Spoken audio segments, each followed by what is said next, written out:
One. Oh, what's going on, everybody? Welcome to episode 839 of FloWrestling Radio Live. I'm your host, Christian Piles. Joined today, I'm by myself in the studio. Even Tyler's not in the studio with me, even side by side. Someone could break in here and try to... Sion could come in here and try to beat me up. It's just me and Sion, and it's going to go down. Yeah, get it done today. He might get it done today. And there's not a lot of room to run in this studio, so I could be in real danger. Normally, JD's here to protect me, but JD is in Jewel, Iowa, a gym in a friendly setting. That's right. That's the slogan, if you don't know. And Ben Funky Askren, he's in Wisconsin, parts unknown. What's up, Ben? Oh, nothing. I actually, the question on there from Jared Lawrence about the P&L, and I was scrolling through the matches. I know I had a couple in my mind that were really good, but I was kind of scrolling through the rest of the results. He's kind of wink facing here. Like, I read that as like, did they beat you or something? We actually didn't keep team score. Someone did. Pinnacle probably brought the brought the best team. Daniel's team had a really good tournament also. I mean, because the matches I was thinking about actually was at 132. His guy Daniel Zepeda, who I don't think he was ranked, but he won that bracket and had Dalton Perry, Derek Guanajuato, Kyler Larkin, and a handful of other really tough kids. But Guanajuato and Perry had a wild match where Perry came back at the very end and then beat him in overtime. And then Zepeda beat Perry in the final 2-1. And there's a really controversial call at the end of Daniel and DC were, bickering with each other over the call. And I think the right call was no takedown. And I think that was the correct call. I was pretty close to the action on that one.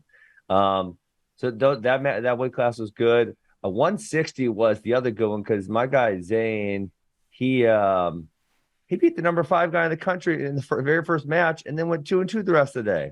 Dang. Yeah, it was just a really tough bracket. I think there was like 3 or 4 national ranked guys in there also. There was this Andrew Christie was the one who eventually won, and I didn't really know him prior to this event. And then Zach Hansen was there, Travis Grace, a few other really really tough kids. Successful first event in your opinion? Yeah, I thought all the boxes that we want to check. The only one we didn't check was we went a little longer, and I think that was just because there were so many competitive matches. Everyone we talked to that ran tournaments said kind of figure like 12 matches an hour. We were at like 8 or 9 just because there was very minimal pins or tech falls. Which is good. I mean, that was probably the number one objective we had was getting all competitive matches. So we did a good job there. That's awesome. Yeah. Very good. So yeah, it was very good.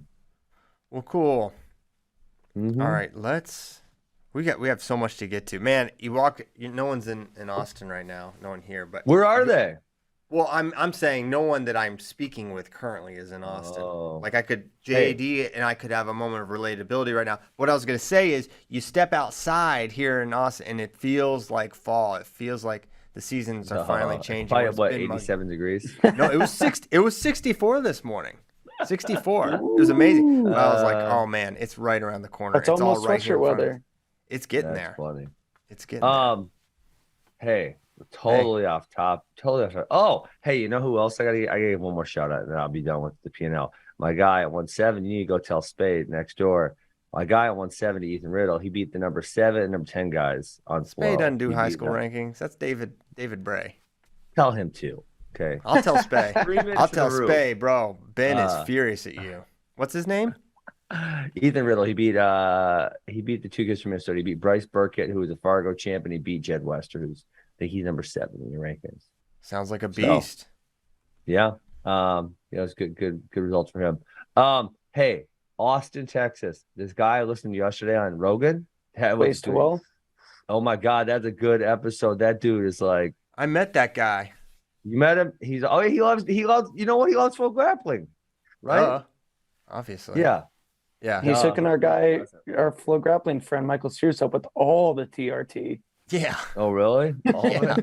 Sears just posts 24/7 about being on TRT and deadlifting and squatting. He's gotten substantially bigger. That's working. It's working. It's working. Wow. He's gonna be looking like Vitor Belfort before too long. Oh Yeah. my goodness. You got to go listen to 1873 episode. It was really good. It was good. Yeah. Yep. What's his name? He has an interesting name, like Griffith or Griffin Brigham. It was Brigham. Brigham. Yeah. Griffith was close. It was in the neighborhood. Yeah. Okay, I'll check that one Brigham out. Young. Mm-hmm. Brigham. No relation in all likelihood. Is that a Flow mug in a jewel friendly setting? Just a red. That's the same mug that we get though. It's the exact same Probably, mug. and then just we put the logo right We there. just paint it. We just paint that mug. Which I means heard it's probably JD scrub the logo off. Wow. Huge Flow hater, No free JD pub. Raider. Okay, yeah, I'll definitely check that out. Man, where was I going? I don't even know. I have no idea. There's no way to know. That's when I should have cut Fallen Austin. That's where you were at. Oh yeah. cut the Brock Lesnar promo, the Coors Light. Yeah. But Flow Wrestling, they don't pay me enough. Yeah. Dang it. That's a good one. Sorry, JD. Okay. So seasons, yes, but more importantly, schedules. Schedules are basically almost out. It always seems like the teams whose schedules you want to see the most are the ones that are the last ones to put it out. It's like Who's not out? like Penn State? Penn State, Iowa's, and Oklahoma State's are the three that I looked for that I could not locate. Iowa has posted their Big Ten's schedule, but you couldn't find the rest. Penn State hasn't posted theirs as of yet, nor has Oklahoma State. Of course, you can piecemeal a lot of it together because the teams that are wrestling put out their schedules, so you know a decent amount. But man, I went through and was like looking at some of the best, some really, really fun weekends. Maybe we can get into that later on. But JD and Spey have updated the Division I rankings. I'm looking at them right now. Which is maybe where we should start. And I think we should start at the pound for pound because it is it is a tough one. And the hot take. I don't think it's hot. I don't think it's cold. I think it's actually, instead of a can't be wrong, I think it's a can't be right situation with the pound for pound. Because kind of is, huh? Yeah, right. Because you can't be right. You can't have Yanni behind Spencer, but you can't have Spencer. You gotta have. I mean, it's like this is the time for the Hodge cop out for JD, and you didn't have the courage to do what Win Magazine did and just say there's 2 Hodge Trophy winners, even if the votes don't add up.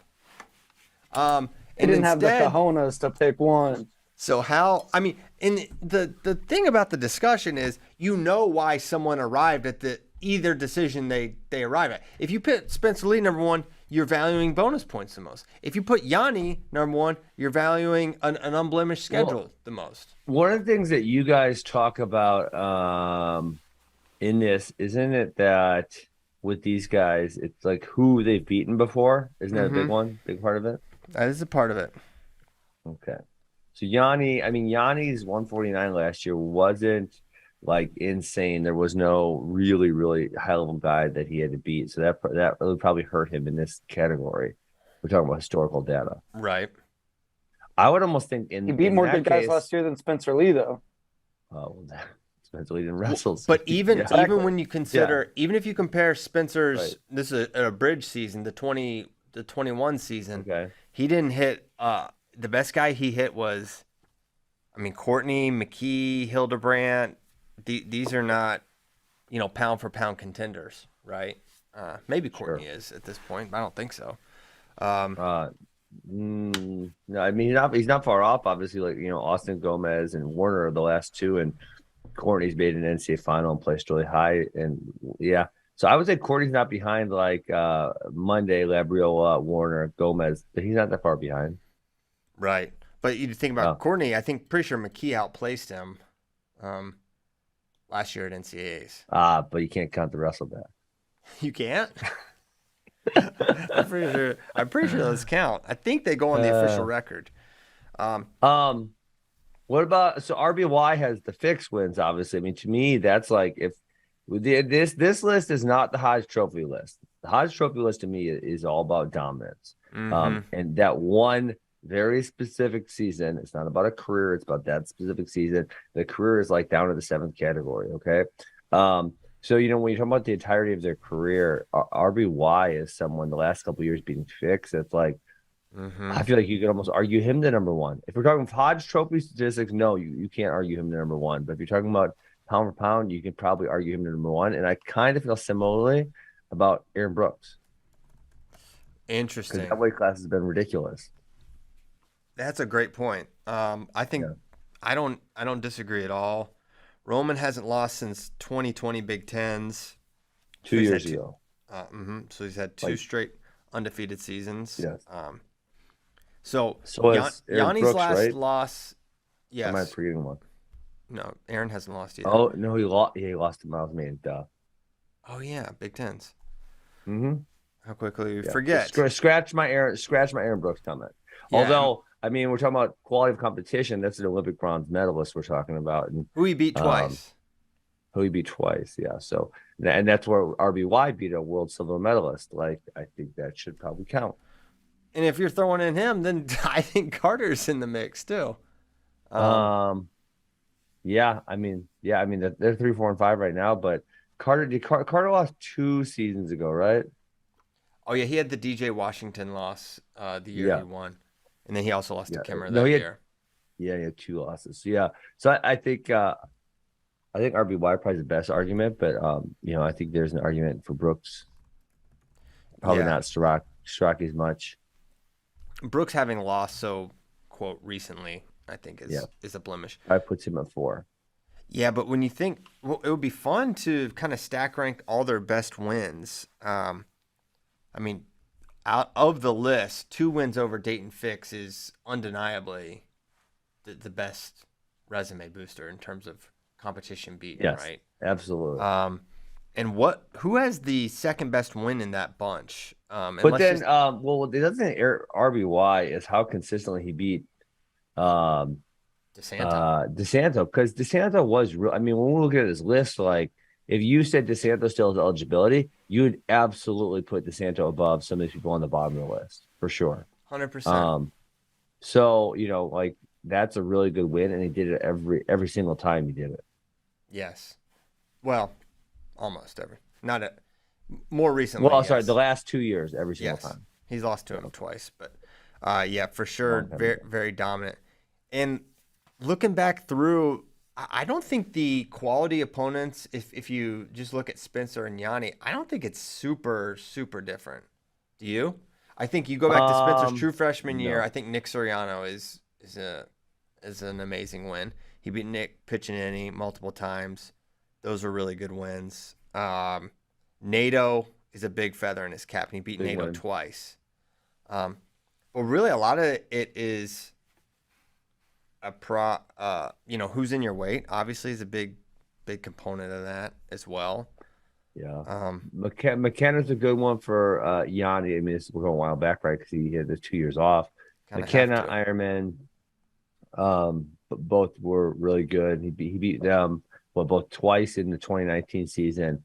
Meredith, Ironman again, Heil again.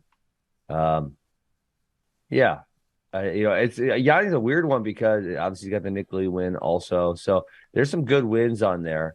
But it is weird because he had the 2 years where he didn't wrestle. So it's kind of like the big jump backwards. Yeah, you have to go sort of far back, but you kind of do for Spencer too, because he didn't wrestle really last year. And then the year before was a bridge season. And the year before that, he didn't get to wrestle at NCAAs. Yeah. So he missed a lot of potential resume boosting things there. Whereas like the year, probably that 2019-2020 season was the best we ever saw Spencer wrestle, probably, where he had 100% bonus rate, I believe. But he majored Schroeder. He majored Nick Piccinini at the end there, but he didn't get a lot of opportunities against elite guys that year at all. I mean, the best guys he wrestled were Pitch, Schroeder. He never had 100% bonus. He didn't? His years 75, 73, 88, 91. Medley, he had one decision that year to Jag Medley. Yeah, good point.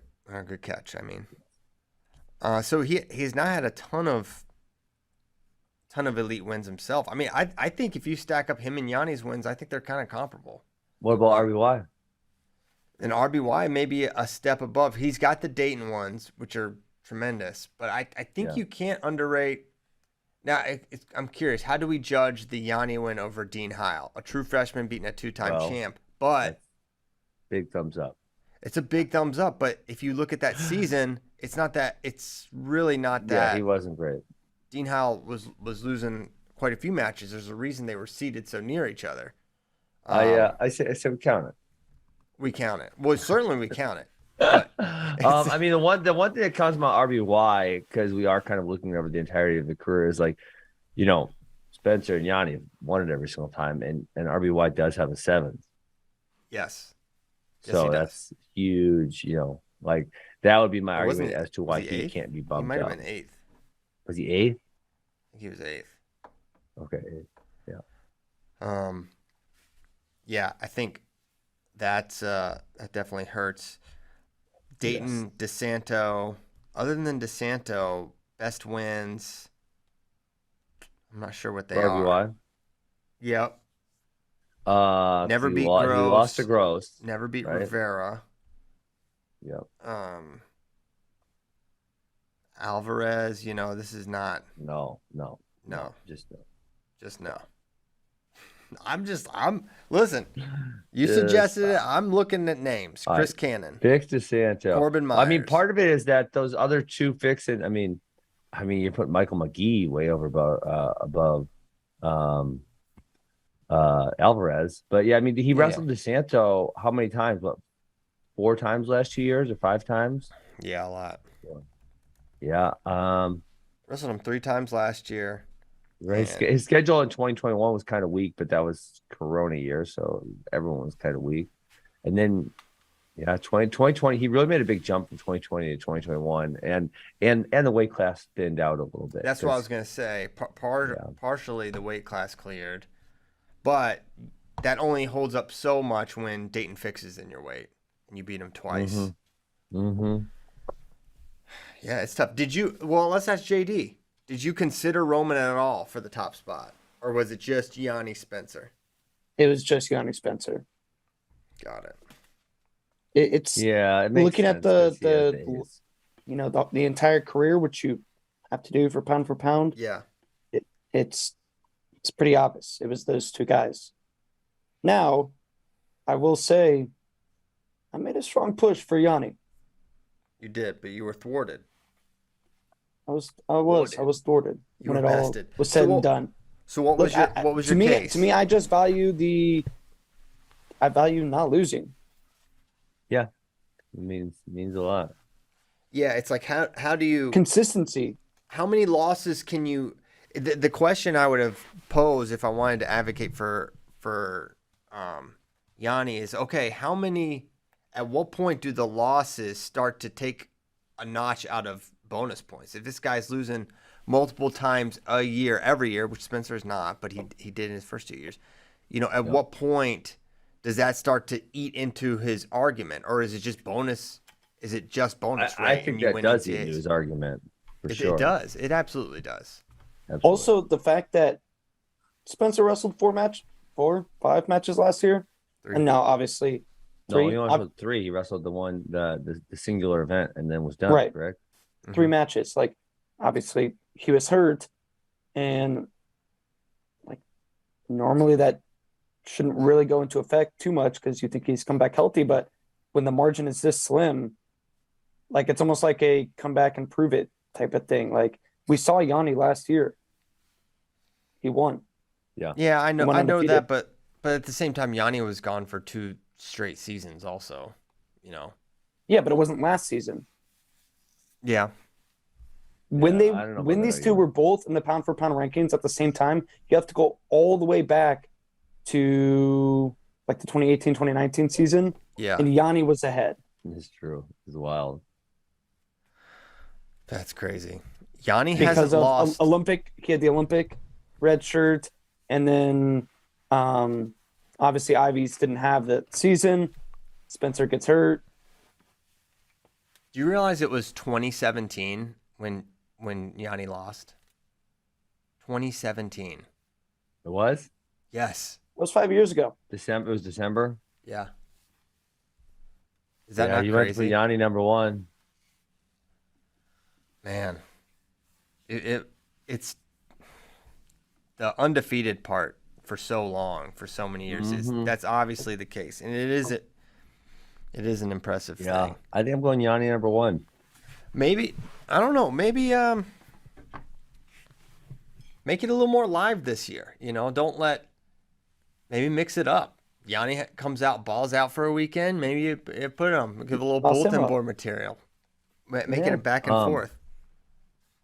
Hey, so they're saying this the Hodge race just for them to announce 2 Hodges at the end of the year. No, that's what's going to happen. I will freaking happen. No, I will go to where are they based? Somewhere in Iowa. They're based somewhere in Iowa. I will I thought it was Wisconsin. I'll start face kicking. Kicking? Your foot can't get that high. The precedent. And what if Gable comes back? No, don't. Just stop. 3? Shut your filthy mouth, Raider. Shut your filthy mouth. If you win NCAAs, if you make the finals, that's a Hodge candidacy. You make the finals, that's candidacy. Hey, some people are saying Max Dean is being disrespected by putting down at number 8. How do you guys respond to that? How do we respond? I'm not saying that I disagree with the ranking. Let's let JD respond. While I look at this, let's see who he's behind. My man lost to Cam Caffey. Yeah, you lost to Cam Caffey. That's it. That's all you gotta say. There it is. All right, you lost. No disrespect. Where are they upset? YouTube chat. YouTube. I should have looked if it was the same person saying it. Let's see. It's that person. I'm guessing you can, if you geo-tracked him, it'll be the Pennsylvania area. He's behind Dayton Fix. Yeah, he's pretty good. Keegan O'Toole. Yeah.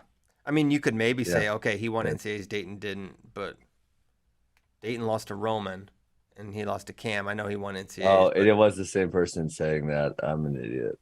Also, 133 is tougher weight, so a little more grace there. 8's pretty good for Max. Yeah. Keegan number 6. It'll be interesting to watch him as his dominance, other than Spencer, might be the highest throughout the year, and he has 1 loss in his career. Right? Wenzel? That's it? Oh, yeah. Keegan's only got 1 loss. Is he going to be a Yanni? Man, it's interesting. I'm counting him as undefeated. That first year going to be redshirt year. I'm saying that's a redshirt. That was a redshirt year. You all know it. Yeah. That will be interesting to see how we compare those years. Weird. It's going to be weird. When guys have 5 years. Yeah. Which 4 do you count? Yeah, for sure. Well, yeah.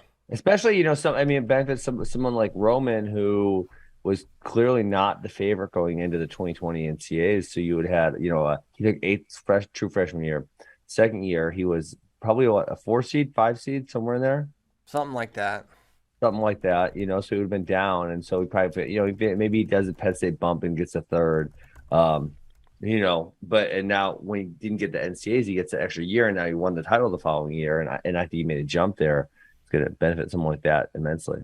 At the same time, these are the saddest brackets. How much more can our opinion of RBY really improve when it's, I guess Vito will be in the bracket as well this year, but if he beats Dayton again in the final, I don't think our opinion of him increases at all. Well, for right or wrong.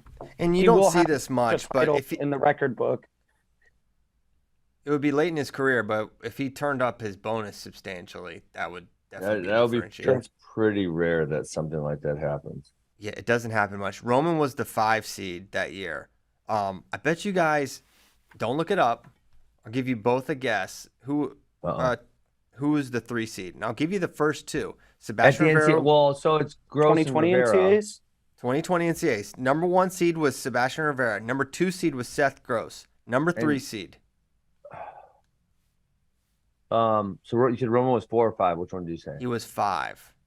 He was 5. I'll give you the 4 seed. Okay. Mickey Philippi was the 4. It couldn't have been DeSanto, could it? But Dayton was redshirt that year for Olympic redshirt. Yep. So I was it DeSanto? It had to be DeSanto. Yeah, it's DeSanto. Chaz Tucker. Oh, he went undefeated. Yeah, he was undefeated. Wait, so was DeSanto 6? He was. Wow. Oh, because RBY beat DeSanto in the third place match of Big Tens. Mm-hmm. Might even know it was a Interesting. semi match. Oh, yeah. Okay, got it. Crazy, right? Mm-hmm. Okay. A fun trip down memory lane of a very sad bracket that never got filled out, unfortunately. Yeah. What a Yeah. shame. The memory's lost. They need to freaking, and if I don't say it, Ben's gonna say it in 4 seconds. They need to try the football stadium thing again. Yeah. They got to Let's do that it. damn football stadium. I was so excited for the damn football stadium, and then they didn't do it. So Bummer. sad. That was. Bro, do you know, do you remember how crazy that was? It was like they had done the conference championships, and then that week, it was like Corona thing was starting to pick up steam, and to the point where I was working for ESPN that year, and they said, okay, we're gonna do it with no fans. No fans. Yeah. That was gonna be so wild. It was an empty football stadium with 8 mats in the middle. That would have been so weird. I mean, oh my gosh. I wasn't there, but it seemed weird enough in 2021. I can't imagine in an arena that big. Yeah, St. Louis was. 2021 was strange. You went, right? I went, yeah. Whoa, yeah, that would be weird. But yeah, I remember during that whole saga, when it got canceled, Ben, like every show, would be like, "Do you guys realize they were gonna have NCAAs in a freaking football stadium and they canceled it?" We didn't do that again. Ben was a COVID. He was an early on. This might be the real deal, Bubba. He was saying like 2 weeks, 3 weeks before. Yep. There's this pandemic happening in China right now. Yep. We bought a bunch of pasta and rice, and we were well supplied at the Askren household. We didn't leave in the first part. We didn't leave for about 2 weeks, and I'm like, hey, I think we're gonna be all right. And then Ben was a COVID hoarder. Wow. I got ready. I got prepared. And then after a couple weeks, I'm like, we're gonna be all right. Amy, you can boil this pasta. Yeah. Let's have some of that good rigatoni. Hey, you know who I said a really loaded funny up the freezer with ice cream. I had a really funny thought about NCAAs in 2021 in St. Louis. So the first session. So remember there was no one, you couldn't sit, it was like four seats between everyone or something like that. It was something ridiculous, right? And so I'm sitting there drinking my coffee, and the person comes on the first session and starts yelling at me because I'm not putting my mask up fast enough. I'm like, and then she says, the person says, "I'm gonna put you on." I'm like, oh God, what a pain in the ass. So the next session, the person working comes over, and I have my mask up, and they start talking about how I'm on this list, and I'm thinking, where are these MFers getting this list from? And they start getting like real aggressive with me, and I'm like, I'm getting super annoyed, like I didn't even do shit this session, like why? And this is about to lose it. I look over, and Keith Davidson had put this person up to it. He's sitting over here like dying laughing that this person's harassing me, and I'm getting so frustrated. I don't know if he paid him $20 or just like begged him or what. Who's Keith Davidson? But that's Lucas's dad. Oh, yeah. He was a Big Ten champ at Wisconsin, I think. But it was so funny because I don't know how he knew that the first person had told me I was on a list. Because the first person in the morning session told me I was going to be on the list, and then the person in the night session says, "You're on the list." I'm like, this freaking list is pissing me off. Classic story. Oh, so funny. Okay. So in the Yanni versus Spencer thing, I kind of, my gut, like gun in my head, was Spencer. Just because of the dominance. But, man, you can't feel good about it. Personally. No. Can't feel good. That's okay. To me, it's eye test versus looking at records, pretty much. Mm-hmm. Yeah. And now, if Yanni has comparable bonus, which this would be a leap and a big adjustment for Yanni, then I think you have to look at that. But I just don't see it. I don't see Yanni making the bonus, Joe. Me either. Which is why I'm a huge Yanni fan. But man, he's been his first year was actually his best. 68.4, 58.6, 57.1. If he's there, don't give him the Hodge. I'm sorry. That's not listen. If Spencer goes undefeated and he's at 90, Spencer gets the Hodge. That's just how it goes down. We can't give people can't give freaking multiple Hodges. Who do I need to talk to? Kyle Klingman? Is that who I need to talk to? Mike Finn? Which one of these I jokers? don't think Kyle Klingman has much to do with it. But yeah, Who's I on think the Hodge committee? honestly, yeah, you should talk to Kyle Klingman about this. He'll get Klingman. He'll Don't shake. even think about it. He'll shake the right tree. Okay.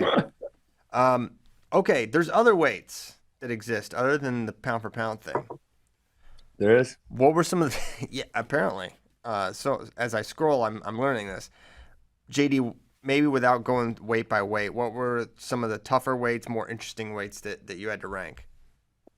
Where do you put Bryce Hindonian moving up from 149 to 157? I like where he's at. I like where he's at. Behind Teamer, who's very established. Ooh, but the Ed Scott thing's interesting. Did they wrestle? They probably wrestled Ed's true freshman year. Well, 2 years ago they I'm wrestled. sure Andonian would have won. Man, I think you kind of nailed it. I think in front of Brayton is fair. Weird. Spey was making the argument for him at number one because the lack of bad losses last season. I don't really hate him at number. If you put him at number one, I wouldn't really feel that weird about it, given the field. It does. No offense to Will it feels strange seeing him at number one.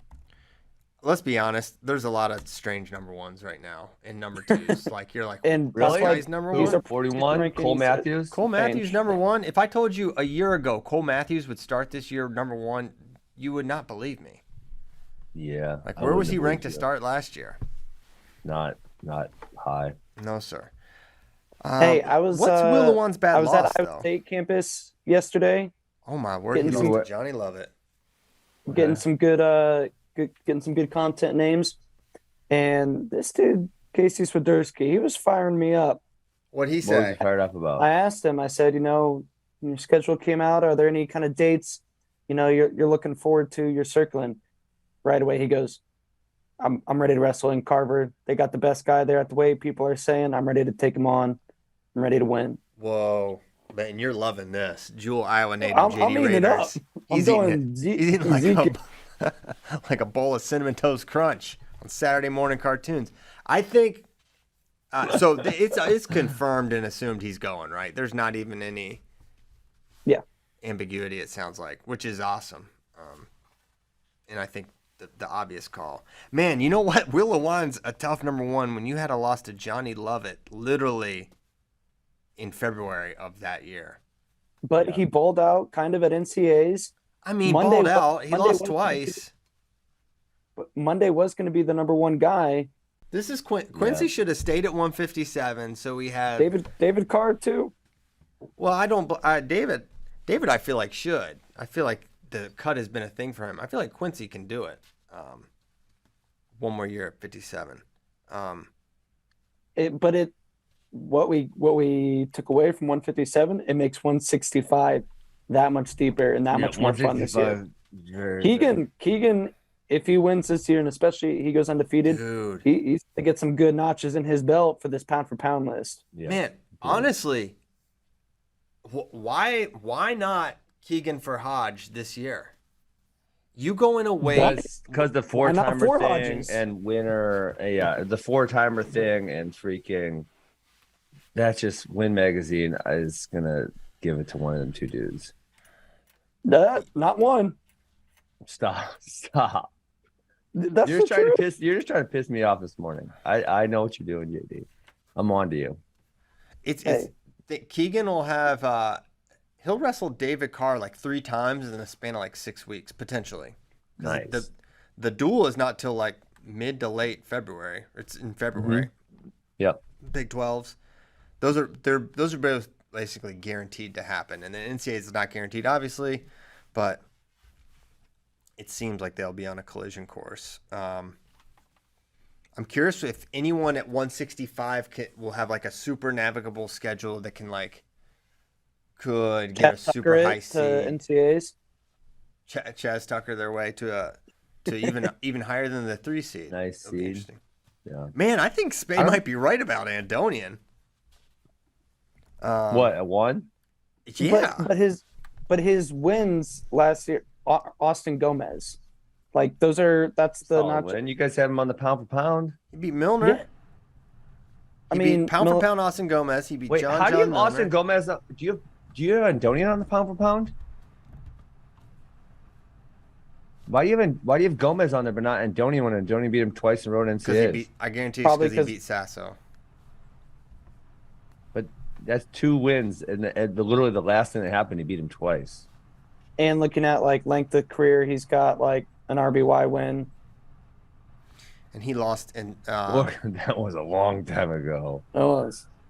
That was a the long RBY win. We're counting that. Gosh. That's like 2017. Well, For pound, It might be you can take 2017. anecdotal stuff like that. Yeah. Gosh. I mean, hey, Andoni took 3rd at NCAAs. I think you could put him number. It's Sasso, Tariq, and Ridge Lovett. Those guys are all really high level. I think you can definitely could argue him number 1 pretty easily. And you know what? What I like about the argument for number 1 is I've always been big on not punishing a guy for being at a different weight and having excellence. And okay, so he changed weight, so now you've got to go and prove it. It's like, well, why? Why is that the case? Just because it's a different weight class, it doesn't mean much of anything. There's so little. I agree. So yeah, man, I think Bryce Andonian number 1. I think maybe Spade just conceded this point so he could get Spencer number 1. I don't know if that's the kind of bartering you guys are doing. I value wins over like Ja'Cory Teamer as much as a Gomez win. Yeah, but how do you value a Johnny Lovett loss? Like, do you know how many people? I ignore that. You ignore that. Well, that is very helpful for your argument because there are many Johnny Lovett comparables on Bryce Andonian's schedule, and he beat them all. Yeah, I mean, Luan had 7 losses last year, guys. It's Carr, Monday, Deacon. Those are all good, but we got Johnny Lovett. You got Brayton Lee. You got Quincy Monday, Jacob Wright. Dude, come on. He lost to Jacob Wright. It's kind of falling apart here. It's disintegrating in our hands. Disintegrating. The dude balled out at NCAAs. He did not ball out. He had took a 5th place. Stop saying balled out. Took 3rd. He did great. Third at the weight below. He lost to Ridge Lovett, who got smoked in the finals. Okay. No, I'm making my own rankings, and Andonian's number 1. I think Bryce Andonian's number 1. Yeah, I think so. And this is not any level of bias. I don't even know where he wrestles. I don't even know that. I just think he should be ranked number 1. I think Andonian's number 1. It makes way more sense. His losses last year were Sasso, Tariq, and Ridge. Like, that's way better. And he took 3rd, which is a higher placement than Luan did. Yeah, for sure. All right, I'm just gonna. Let's move it. Just can you, Christian? I know you're kind of you know the things that flow. Just freaking go into the back end and flip that thing around for us. I could flip it. Yeah, let's go flip it and reverse it. All right. That might be the move. That might be the move here, folks. What's the chat think about this? Is it just Keith Gothard talking about Greco, or they have a take here? Oh, for God's sakes! On the YouTube chats, these dudes talking about getting dinner together at the All-Star Classic. Oh, that's a blast. They love Keegan. They love Keegan. Oh yeah, I might come to the All-Star Classic. I was thinking about it. That would be awesome. Yeah. That'd be a good the only time. thing is I'm traveling other places that week, so that would be the only thing. I don't know if I'll be on the road all. Let us know. We'll get you. We'll get you on the list, bro. Yes. Okay. Any other weights? That was a good one. Good pull there, JD. Any others? That was kind of the big one. I'm sure there'll be more as we. I don't like Brock Mahler at number 9. I don't know about this, guys.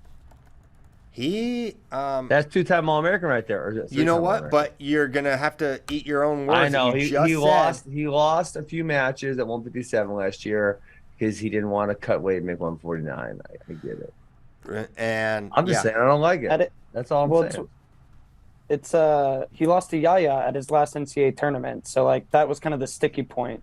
Okay, but he was so okay. Yaya, I mean, listen, this is like you guys when last year when you guys are pissing me off using McKee for everything as a measuring stick. When McKee has erratically different performances, so does Yaya. Yaya had one really great NCAAs, and besides that, he's all over the map. I mean, this dude's everywhere. I mean, look at Mahler. Mahler was 33-5 as a true freshman. He was 29-1 going into the NCAAs as a true sophomore, and then was 21-2 and took 5th place in 2021. So in 2021, he lost to Austin O'Connor in a tiebreak, and he lost to Yaya in the Conti semis. Those were his only 2 losses the entirety of the year. And in 2021, he had a Jaron Jensen loss, which is obviously not good, but he had 30 other wins. I mean, like the dude had a really good season. Yeah, it feels like rewarding him for not wrestling last year when it's like, okay, last time these two wrestled, Yaya was better. No, but that's like I said, you can't measure one Yaya match against everything. I mean, Yaya's been all over the place with his results. I mean, he was the 24 seed and then took 3rd. Like, are we talking about the 3rd place Yaya? Or are we talking about the 24 seed Yaya? At least 25, somewhere in there. I would say I would be with you. But those 2 losses last year to Hunter Richard and Chase Saldate, I feel like that makes it right. For whatever, right or wrong, that's how I feel. He lost to Yaya, and he has these 2 losses last year. He didn't wrestle. Mm-hmm. Start him back there. It's not a terrible starting position for Brock. Yeah. He can quickly move. Looking at his schedule last year, how about that guy in the 2021 Corona shortened season had 23 matches? Like, that's more than... How did he do that? Brian Smith? Great schedule. No. He did have 23. How the hell? Look at it. So he had the tri-duel right off the bat with South Dakota, North Dakota, Oregon State. And then some duels. I guess, did he get some extra matches or something in one of these duels? Well, they had that Cowboy Challenge tournament. He got 3 there. And then Max, he got 4. At NCAAs, he got, 6? Yeah. No, 5. 4 or 5. It's a lot of matches. It's a lot of matches for a Corona shortened season. Yeah. I mean, that year, hey, he's got that win over Antonio. You guys want to put him number 1? Let's talk about he's got a win over Parco. He's got a win over who else that year did he beat up on? Those would be the probably 2 best. Boo. He beat Boo. He beat Boo a bunch. Gomez. Yeah. Yanni. Wrong weight. Wrong guy. Yeah. I got too many profiles pulled up here. All right. Yeah. Okay. I mean, I'm fine with it. I don't love him at 9, but I understand why you guys come to that conclusion. Colin Robuto at 10, knocking on the door, baby. He's tough. He's interesting. This is a pretty deep weight. You got guys like Jay Navis, Anthony Artolona behind him. Dom Demas at 15. I'll be curious to see how he looks at Cal Poly. I know this is not really a hot take here. 141 though, I feel like it's gonna look way different by the end of the year. I think there's gonna be some true freshmen like a Suarez come out and do well. Maybe who. But like who else? You know whose time it is? Who? You're gonna make me say it. Coming down. Oh, well, you guys have him at number 10. That seems all right. Not for long. I mean, honestly, with this weight class, if there's a weight class made for him to move up, this is it. I mean, Frankie Talshahar at 7. He really came on last year. He really had a good end of the year impressed. last year, but yeah, you wouldn't have. I didn't see that one coming. I don't think anyone saw that coming. We had a Twitter question, from our man Jason Hildreth, and he said, which weight is more likely to have the most first-time A's, 141, 157, or another weight? And I think it's 141. I think it's 141. Yeah, because like Alan Hart has been round of 12 the last 2 years now, American. Andrew Hey, I want to Alira's push back has not though. placed. I looked up the true facts. I got the documents. Frankie Telshar was 1-2 at NCAAs, and he was 12-10 on the season, and he was 1-5 the year prior to that. So that seems kind of. Hey, you got Brock Mahler, who was 29-1 in his last full season, and Well, you he got should go Frankie 141. Telshar, who was 12-10, and you got Frankie's ranked higher. Cut off a limb, go 141. That's funny. This weight could get completely turned on its head. I do feel like Cole and Real have cemented themselves, and even Berglund as like, I feel confident those guys are going to place, right? Like feel Really? reasonably. I mean, place. Assuming they're healthy, yes. Yeah. Yeah, But I don't know anyone if I would else, feel that comfortable about Berglund. I mean, yeah, is he a tough guy who's going to wrestle hard every match? Yeah, but is he like is he that good where he's a couple steps above everyone? Where nah, I don't really feel like maybe that. not. I feel like I feel like if he lost to like say a Carter Young, you're really not going to be all that surprised. I mean, we were shocked when he beat Carter Young this year. Good point. He did lose he got pinned by Dylan D'Amelio, who I think is an interesting guy this year. I think he's one that could. I think he's one that could. Yeah, continue to move up. Yes. There's got to be some other people we're not thinking about. Where's the red shirt report? Can I read that? We guys don't have Swiderski in here at all. I think he can be a factor. I was gonna say one of the Ohio State freshmen, but obviously they cannot be in the lineup because you have D'Amelio in the lineup. Yeah, I don't know why D'Amelio's not higher than he is, considering He didn't place last year, right? What did Telshar place? He was 1-2. I tried. He lost to Kenner at NCAAs. Oof. Dylan D'Amelio, but Dylan D'Amelio's record last year was 22-11, which is significantly better than 12-10. But he did only have one win at NCAAs. Let's see. But he beat Tal Shahar 7-1 at Big Tens. Tal Shahar had the Carlson win at NCAAs, which pulled him up. Yeah.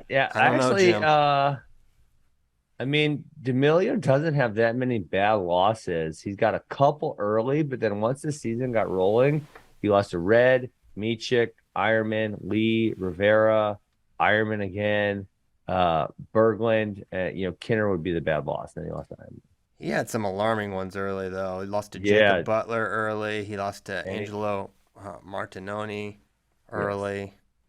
But then, like you said, he kind of leveled off. I didn't realize he had such a good NCAAs in 2021. He lost the Seabass first round and then won 3 in a row. So that 3 in a row puts you pretty deep at NCAAs. Yes. And then lost to Demas 14-8. Yeah, 41 is going to be a really fun weight. Sammy Alvarez back in the mix. Rutgers are going to have a really interesting lineup with their lightweights they're deep in a bunch of different weight classes. Wait, don't they got Joey Silva? Yeah, baby. Rutgers Michigan duel this year. It's happening. Could it be Silva? Silva's time? I don't know. My God. I think truly Alvarez will be tough to unseat there at 141, but they have a lot of really good options down below for Rutgers. Fun team for sure. Zargo kind of came on at the end of last year as well.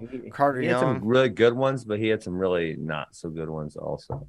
That seems like sort of the story for this weight class.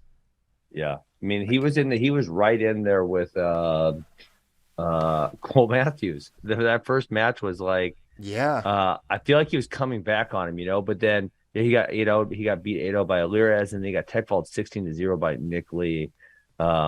I feel like if guys can ride him, he's screwed, which is funny because Cole Matthews is generally pretty good on top. But he lost 5-0 to Tal Shahar, 16-0 to Nick Lee, and 8-0 to Alirez.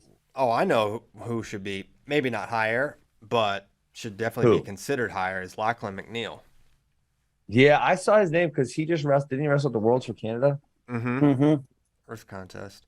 He has a win over your number 8, Ryan Jack. Did you know that, JD? That happened. Of course I know this. Name a result I don't know. But yeah, he's right I mean, if these guys, if you look at this top 10, Lachlan McNeil for sure can be in there. What does Carter Young look like in year 2? Willichel, though. He did, but Willichel's no. I don't know what happened. Complete nobody. Maybe it was a lucky pin. I don't know. It was a late match pin. Mm-hmm. I don't think the video exists, but Willichel's not bad at all. Okay. So he sat because Keyshawn Clark was the guy last year, so he was redshirted. Yes. Exactly. Mm-hmm. Okay. Any other weights to discuss, James? I thought it was interesting that you guys also ranked. We talked about this. Wittlake at 184. I thought that was interesting. Yeah, he's gonna. That's happening. I'm interested to see. Apparently so. Yeah, I'm curious what he looks like at up 2 weight classes. Where did y'all put him? 22 or something. Oh my gosh. Travis Wittlake, number 24. 24. Why is that not totally insane? He should probably be higher. I think. All right, do you want to talk about that one or no? Because I'm going to talk about 97 also. Let's talk about Wittlake first. Okay, I know he was 9-7 Wittlake. last year, but man. I mean, 4th place in NCAAs. Yeah, but more recently he went 9-7 and didn't qualify. Yeah, he lost his last 1, 2, 3, 4, 5 matches. And he's taking the mat, so do you consider injury? But he wasn't losing to nobodies either. Yeah, but apparently there was some serious injury issues. Yes. So, yeah. But if they take the mat and finish the match, position he can obviously climb up from. But man, okay. So here's my thought: someone like that in your mind, in your heart, in your brain, is better than number 24. You could have probably justified him easily 9 spots higher and not. It's almost like you give him a little more grace to be on the front side, because I'm sure there's people ahead of him that you could definitely make a case for going down below. I mean, yeah, if you just want to go with your gut with everything, ignore results. No, not just gut. There's actual arguments. Oh, your heart as right. You said in your heart. That's heart, gut, your brain. I mean, listen. How many spots is he behind Keegan Moore? Like, is he that? I don't know. Last year he was. No, I don't know. I disagree. He also wrestled Keegan really tough, and I think he was. For the record, Keegan Moore made round of 16 last year. That's true. I think Wittlake was just very hurt at the end of the year. And I agree. But, you can't just, basically, the weight rankings are, wins and losses. You can't take it too much into, well, he was hurt. You kind of just have to take results as they are. I agree with that. Okay. Now you want to talk about 197, Ben? Yeah, I think there's some really interesting things going on there. All right. Talk about them. Well, it's deep again. I remember all these guys love beating each other. They do. Yeah. You got dude, look how deep this weight is. Okay, so go past the top 8. Number 9 is Nino Bonacorsi. He's been a freaking NCAA finals. Louis D. Perez has been really good. Caffey's been as high as number 2. Norfleet's been a top 5 guy. Sloan, really, really good. Broadnagel was good at 84. He's moving up. Trumbull's freaking tough. You got Greg World Team member Braxton Amos at 23. Dude, this weight class is deep. Jackson Smith's a beast. Junior World Team member. He's an honorable mention. Yeah, this weight class is very deep. Billy Janzer, not bad. Mm-hmm. Yeah, this is a crazy weight class.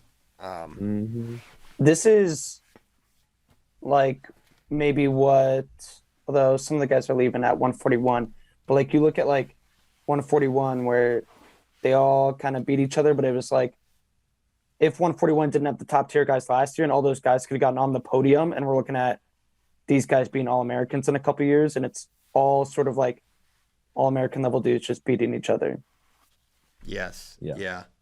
I mean, You've got Number- freaking number number 12 12 has a win literally over number beat- 1 last year. exactly. I was just about to say that. 14 Number has 7 beat beaten number 2 in the duel. Like, Yep. Yeah, this is gonna be a crazy one. And then you have the reintroduction of Michael Beard into this field. You have Bernie Truax, who I think everyone universally agrees is pretty tremendous. He's good. And He's really good. Undoubtedly a title contender at this weight. No concerns that he's not gonna move up to 197 and be just as productive. He certainly had the frame to go up. This is gonna be a blast of a weight.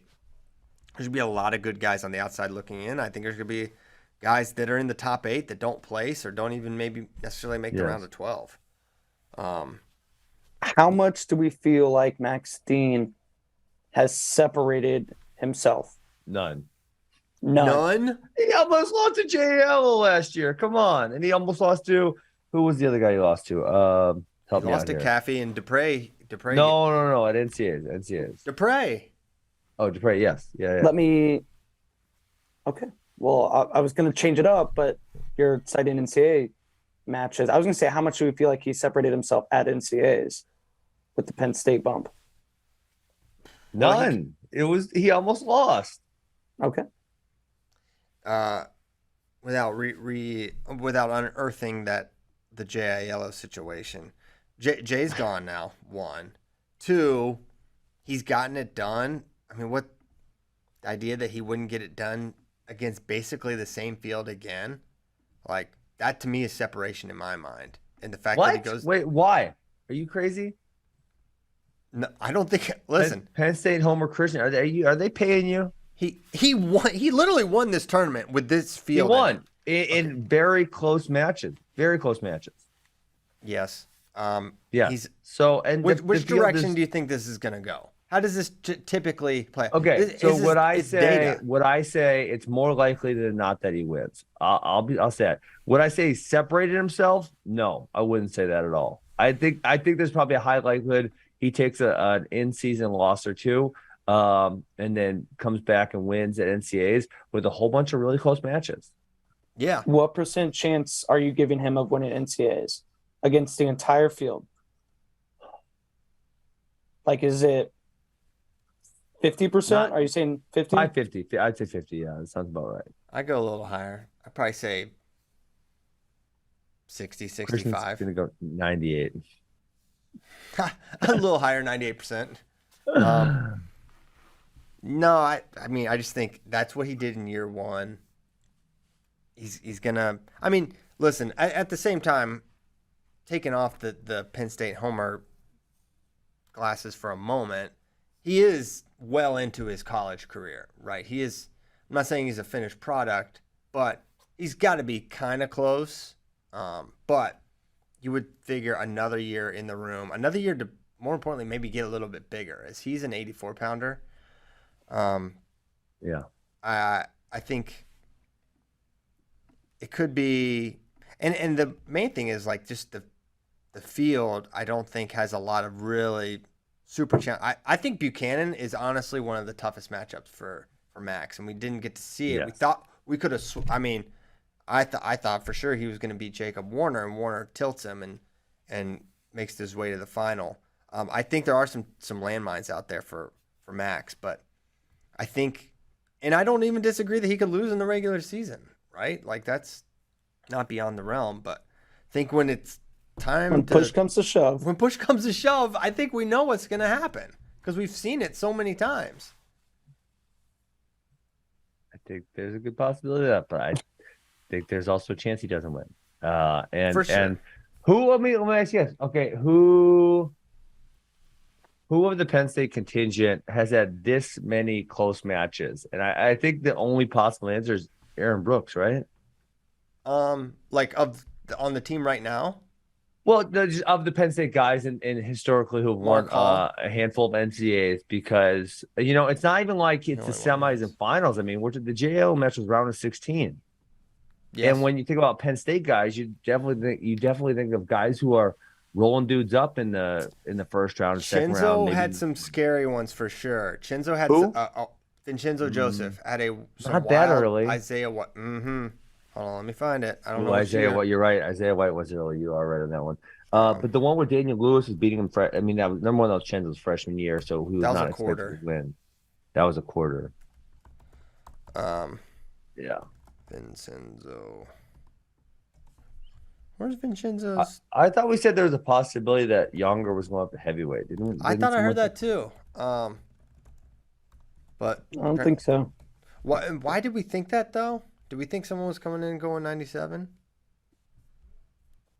We're talking about them what recruiting Ferrari. I think that was that's what just we're like talking AJ about. speculation before all the other stuff went down. So AJ out of this field for sure. When's he out for sure? January. If he's not enrolled by January, he's out. Yeah, I don't see any scenario. Yeah, it was a 3-1 sudden victory for White or for Shield. Excuse me, Shields. Josh Shields now. Vincenzo. I got there. So yeah, it's happened. But Isaiah White was really tough matchup. Really good wrestler. But anyway, yeah, no, not a lot, but it happens. Okay. Any other weights? Should we jump to questions here? Yeah, let's go question. Okay. Oh, we're talking when we're gonna start doing the Monday shows. I think we're gonna do it first Monday show, October 17th. What I'm thinking. Because I'm going on Thursday, no show Thursday, first of all, so you guys know. Right. Ben, you can have that day off. You can Okay. kill groundhogs early in the morning. You can pee You know whatever what? time I you think like. You can I pee think the the whole time Coyotes if have you been getting the groundhogs. Who's getting them? Coyotes. Oh, shout out Coyotes. That's what's up. Yeah. Yeah, I haven't seen him as much. you have very courageous Coyotes, right? They come Oh around yeah, near you? this one's wild. Just in the middle of the day, running around, acting wild. Sounds rabid. If he comes, I'll beat his ass. He's a little guy. He's a kick little him right guy. in the Does not ribs. stand a chance. I will punt him so hard. Yeah, all you gotta do You would have to catch him. No, he's running at him. He's not gonna chase he comes him. at me. Let's go. if he's- Let's do this. Don't be a chicken. Yeah. Depends about the Hasbula Coyote. Yeah. So, anyways, no show Thursday. I'm going east for 2 weeks, doing a bunch of 2 shoots. weeks. 2 weeks, baby. 14 days. You're going east. Yeah. Shout out to What? me. Yeah. What a freaking trooper. Yeah. I'll be gone for the 2 weeks after that. Well, it's not. Road warrior. I'm not exactly trooping. I mean, I'm from there, so I'm gonna be staying with my parents and my wife's. Oh, so it's part of a family. visit to your family too. Yeah, Oh, I thought you were literally doing like work stuff for 2 weeks straight. No, but the first week is pretty. I'm going to Pitt and then Penn State. Okay. And then Princeton. Okay. Then we ran out of schools. Just all the Started P with schools. P. We ran out. So then we're going to Virginia Tech on that Friday. Okay. Got it. So yeah, that's a Cool. busy week. But then the next week, maybe not so much. So anyways, October 17th. That's the Monday we're looking to get started. But you guys listen. This is literally the first time that I'm hearing this. What about the Monday or the October 17th? No, I knew we were gonna start Monday. That's a couple weeks away. I think I'm good, but I said it'd be nice to have these details. Well, we literally determined them about 4 minutes before the show started. Tyler can confirm. And if you just said I can't do it that day, we would push it back a week if it doesn't work. Let me see. It's okay. We'll check my schedule live on TV. Right here on the God news. dang it all. Okay. But I can't wait for Monday shows, honestly, because we'll be so fired up from the weekend. But October 17th, there's no matches yet. I think it should be good, but there's no matches yet. I mean, just get it going. Get people in the routine. Yeah, October 24th, I don't think I'm going to be able to do it. Okay. But October 17th, I'm good to go. Okay, the inaugural.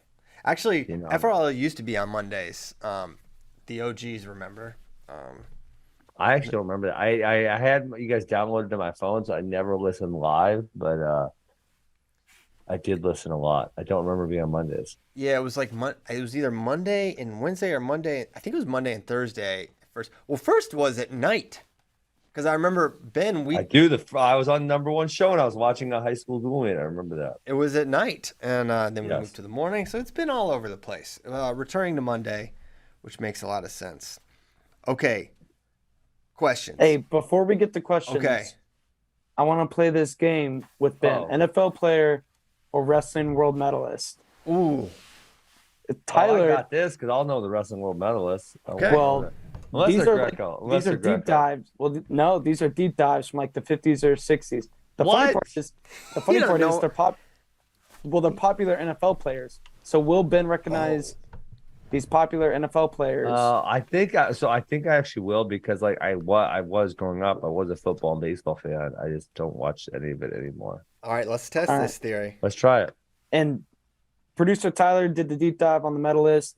He picked out the NFL players. This was after Ben was going on a deep dive looking at like random 50s and 60s brackets. All right, So- let's do it. All right. Trent Brown. Trent Brown. That sounds like an NFL player. For Yeah, sure. it does. Got it. Okay. New England Patriots. All right.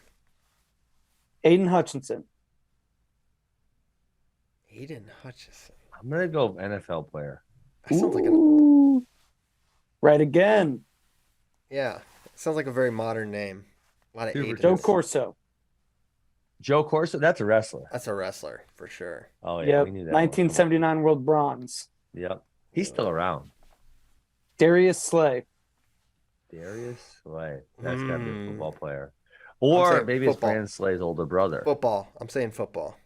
Football. Yep. Eagles. This is Four for four. This is not hard. I know you're Alright. crushing it. Raul Cascaret. Oh, that's a wrestler. He's Cuban, I believe. Right again. Cuban. World champ. 85. Ha. Told you guys. You guys can't mess with me on this game. I'm undefeated. I know. Viking Palm. What was his name? Viking Palm. Viking Palm? Like Viking? Yes. That's And an then- NFL player. I believe. I think he's trying to trick us in this one, so I'm gonna say wrestler. No. It is a wrestler. What? Viking Palm? Look him That's up. a He's got a great name. Wikipedia page. That's a Oh great my name right gosh. What a beast. Was he American? Yes. Or Wow. Sweden. He was Swedish. there. Swedish. Yes. Viking Palm. That what a great name. He was from Sweden, America. What a He was yeah, a literal Viking. literal Viking from Vikingtown, USA. All right, we stumped him. You stumped him. Actually, no, he's got them all right. I got it No, wrong. I'm undefeated, baby. I got Mhm. it wrong. You got How any do you more? spell this guy's name? I'm trying to look this guy up. Viking Palm. Yeah. Yes, like the hand. Weird. Y'all Oh, hear yeah, that I drumming? found him. He died. The late great Viking Palm. Looks like a strong guy right here. hmm Competed in 3 Olympics. Okay. Nice. All right. Good bet. Questions. There is I'm undefeated. just an update from the studio. There is somewhere in this area a drum kit being played. I don't know if you can hear it right now. It stopped. But somewhere I in can't this- hear it. I don't know why that would be, but it's happening. I'll investigate later. The 80cc drum. No, it's like an actual kit.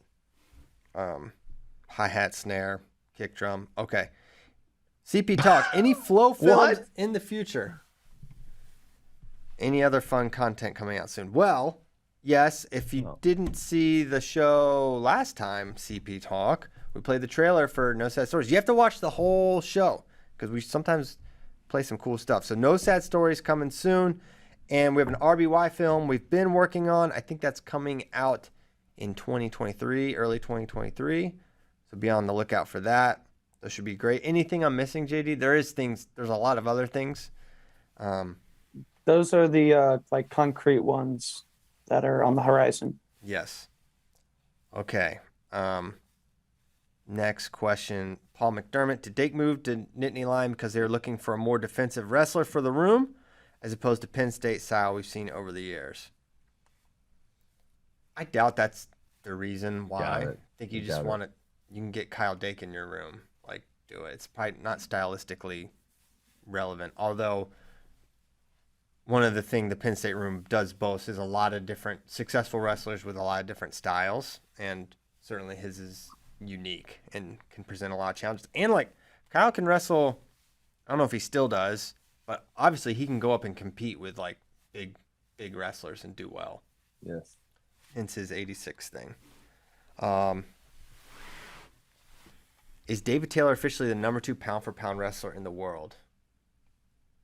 What do you think, By JD? FloWrestling, he is not. What is he? 3.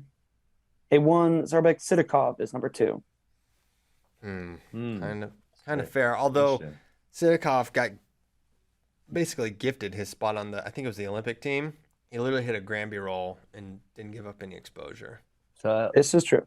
But I think he should be able to do a Granby roll. That's a story for another day. Okay, Jedcock's making a point I kind of tried to make, maybe. Oh, Tabor is actually 4. Ugoyev is 3. Nah, you go ahead, Stinks. Get him out of there. Beat it. Didn't Aguyev just lose? No. I'm not wrong. I thought he did at Russian National. I'm pretty sure he just lost, bro. Like a couple weeks ago. Yeah, I think so. I don't think I'm wrong here. I don't think he's been wrestling. Rashidov lost. No, he lost at the thing. I'm pretty sure he lost at that same thing Rashidov lost to. I think Spartacade? so. He didn't thought wrestle. so. Are you He sure? lost to Cidercade, yeah. Oh my goodness! I didn't know anyone would get that. I knew JD would, but I'm pretty sure this dude just lost. Dang it! Where's I think Kozak? he's kind of been chilling. No, we're gonna come back this. Come on, chat, help me out. I know this happened. Kozak listens a lot. Maybe He might be in. Kozak, Sometimes he's in the let's go. chat. Maybe not today. I'm gonna find this. Can y'all cover for me for like 2 minutes while I find this? Okay, ask me another question, JD. Let's do this. All right. Dang it! It was Abiskadze who lost. Yes, he did there at you 61. That's who I thought was Aguyev, who's not Aguyev. Crap. JD's right yet again. This is one of the worst shows ever. Well, Okay. How do we feel about these Russians getting to kind of keep their spots? If they go one more Worlds, Yeah, then it's like you can't. Hey, I saw actually on Instagram the other day, the Russians are putting on a tournament and they invited the top Iranians to come. They haven't accepted or denied yet. Really? I think champ gets like 1 million rubles. What is that, US? It's me. The ruble actually is doing very well. Initially, when they started the invasion, it went down, He but said now beats it's me. bounced to 20-year highs. Rubles, not $2. Not the British pound, though. Let's see. 1, 2, 3, 4, 5, 6. Oh, 1 million rubles. I'm sorry. 1, 2, 3, 4. It's like $169,000. That's some good money right there. Some good coinage. No. Wait. Yeah. No, it's 16,000. 16,000. I put on one too many zeros in my Google translating. Yeah, you did. Google. Well, what's another zero? You know, make it 10 million, Russia, just for that 169,000. Let me see Okay. if I can find the post. Jed Cox. Curious how we can make a case for Dake on Rushmore or GOAT because he kept JB off an Olympic team when, and potentially too, when JB has kept Dake off multiple teams. Yeah, I do think that is a point for Bros that was not made. I think it's 1. No, I debated this. I said 1. He kept him up the 16 team. The 12 team doesn't count, guys. He was Kyle Dake still had a couple years of college left at that point. He had a year of college left, and okay, he just finished his junior year. Yeah, he kept him off in 13, and that wasn't really a thing back then. So I thought we were talking about Olympic teams, but yeah, that wasn't really a thing. It would be like if Jordan tried to make the 2010 World Team. Yes, 29. Yeah, 2009. I think he probably would have, by the way. Oh, geez, he might have. Not 09, I don't think. Well, maybe we'll see. That wasn't the year he was hurt, was it? No, 20 08, oh, he got yeah. hurt. He got Right? Or wait, no, it was 09. Yeah, 09 he got hurt. Yep. Well, though, 2008-2009 season, he won 157. 9-10 was his injury year. He got hurt against Steve Brown. So he wouldn't have even tried to make the team before his last year of college. Yeah. Would have been interesting had he run the table that year? Like, would Jordan have started his run 1 year earlier if he was healthy, or was it just something he just threw his hat in the ring at in 2011? Other question. I think Taylor maybe should be number 2 pound for pound because he's so dominant. He's dominated a rivalry against a definite top 4 pound for pound contender guy in Yazdani. Yep. And he's in now. You could usually say David Taylor's in the streets. This was the 1 year where he wasn't super in the streets other than his injury year. Yeah. And apparently he was dealing with an injury. But in general, he's an extremely active competitor. He's very dominant. His last non-Yazdani loss, I think did he lose one after Jaden to like some Russian at Urigan, or am I misremembering? I don't his last loss that. Really Jaden? I was gonna say Jaden. He definitely did that. I don't remember if it was before or after Jaden. I think it was before. Yeah, it may have been. So this is a guy who just basically wrestles all the time. He's lost to Jaden and Yazdani. That's in the last 5 years now, almost. That's impressive. It is tough, I will say, when they start out below and Sidakov and Yugoyev don't lose. True. And like David Taylor, even after David had beaten Yazdani and like went ahead of Yazdani. So like, at what point do you jump them for a wins he already had when you made him number 4? Yeah, gotcha. Yeah, that's fair. That's fair. How's good's Coach K's question, Mike Krzyzewski, about our performance at Worlds? Should we play that now? Yeah, we can play it. All right, let's play it. Hey, what's up, guys? Coach K here. Got a little post-Worlds question for you. Now that the dust is kind of settled, what do you guys think was the most impactful reason why USA walked away with 8 in the finals, or whatever it was, and 8 medals? Was it that Russia wasn't there? Was it the balanced brackets and the seeded brackets? Was it the Team USA is just really good? Obviously, it's a combination of all 3 of those, but which was the most impactful reason that we did so well this year? Coach K. I do this is easy. If we're saying specifically 8 in the finals, it's Russia wasn't there. Yeah, for sure. Easy. For sure, it's that. But obviously, eight medals would have also been a historic performance. Even if some of our guys get knocked down in a third or something, that's still a historical performance. So, if we want to say the greater picture of why we did that well, I think there's a lot of other reasons. But if we want to say the finals, that's Russia's not there. Yeah, I would say it is that, and the other things are also true. Very, very true. And the balanced brackets are great, and USA is just awesome right now.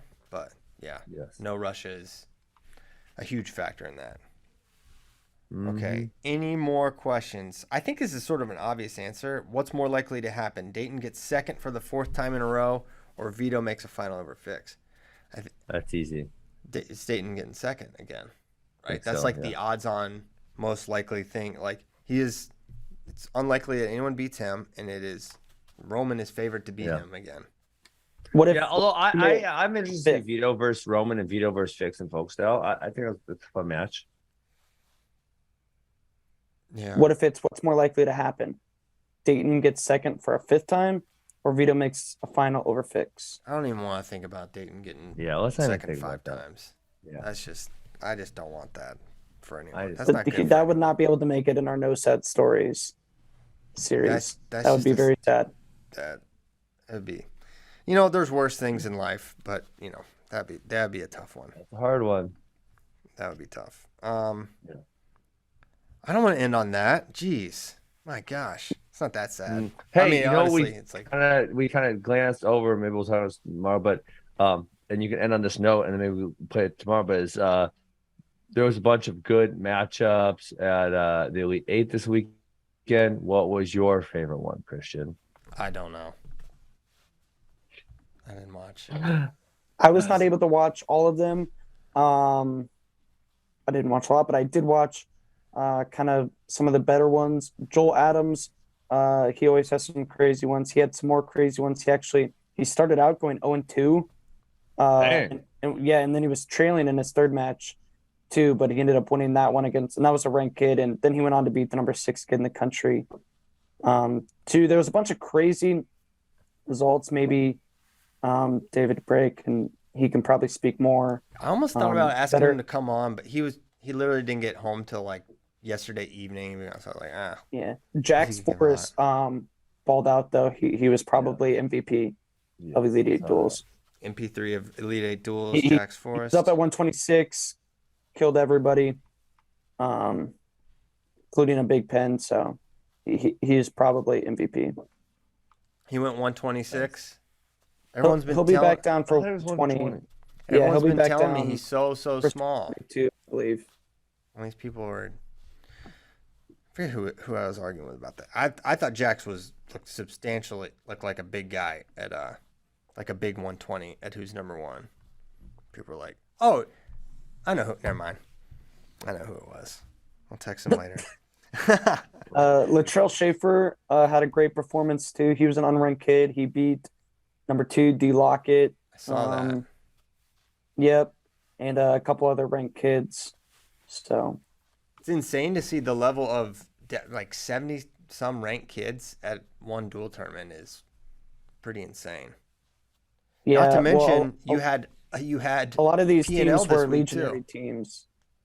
Yeah, I know, but just to have that many, basically have 2 huge high school tournaments like that both are that tough. So that was cool. It was David Bray's got his work cut out for him for Upton High School rankings because there's a lot of results. And Bo Nichols fighting tonight? Is that right? White Contender Series. Bo Nichols fighting that. Yep. I believe when he wins this one, I think he will officially get signed to the UFC. That is. He's obviously been signed or not signed, but with them for a while. And this is the finale, right? Kassar announced his MMA debut coming up November as well. Oh. Who's he fighting? I don't know. He just put up an Instagram post saying for a while. Yeah, he'll do Bo Nickel route probably. It says November 19th. The journey begins. Good luck, Anthony Kassar. That should be sick. Good luck to Bo. He was a minus 1,500 favorite last I saw. That's pretty substantial favorite. I think it might have even gone up to minus 1,600. Whoa. Very large. So if you bet $1,600, you can win 100. Oh, baby. Something to think about. All right. Let's get the heck out of here. We'll be back tomorrow. We're going to have Shane Sparks on, I hope and pray. So what is this music? Roadhouse. Oh, man. We do need another. Someone was tweeting us about Roadhouse and the stakeout in the monster truck. That is a classic. Oh, my God. Somebody emailed me a picture of what appeared to be airbrushed van of Roadhouse. I'll have to send it to you guys. Please send it. We can show it tomorrow for our friends. Thank you, friends. We will see you tomorrow. Have a great Tuesday. Goodbye.